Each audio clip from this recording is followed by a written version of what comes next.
fiscal update is filled with bad news for Albertans. The NDP say they've turned a corner, but the real numbers tell a very different story. More than 45,000 full-time jobs have been lost this budget year. 24,000 full-time jobs were lost just this past January.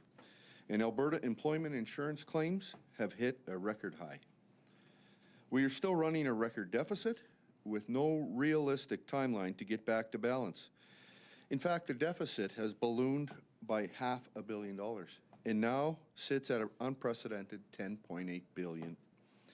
Revenues have actually increased due to higher oil prices.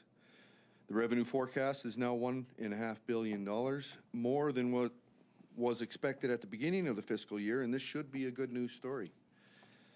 But spending is now up more than $2.5 billion. The NDP has consumed everything it gained, and then some. Alberta's borrowing remains on track to hit nearly $56 billion by 2019.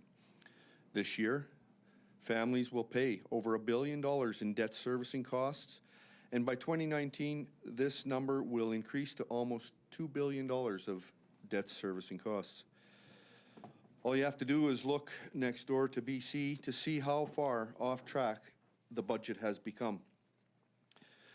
According to a December DBRS report, Alberta's spending $2,500 more per person than British Columbia. And it's no wonder we're running a record deficit while BC is running surpluses and attracting investment. What does this mean for Alberta families?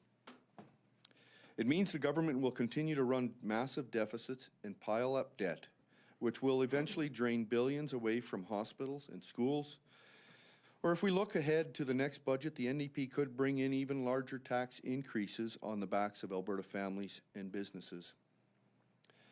Finance Minister Ceci refuses to admit that the size of our government is a problem and it needs to be addressed. Wild Rose has put forward some common sense ideas to start putting Alberta's budget back on the right track. Ideas like saving through attrition in the government bureaucracy, putting a freeze on government salaries, and launching a complete program review on all operational spending. Unfortunately, these ideas have mostly been ignored. And the bottom line is this: the NDP government is incapable of fixing our finances, creating long-term growth, and attracting long-term investment. And Wild Rose has proposed ideas, and we look forward to acting on them in 2019.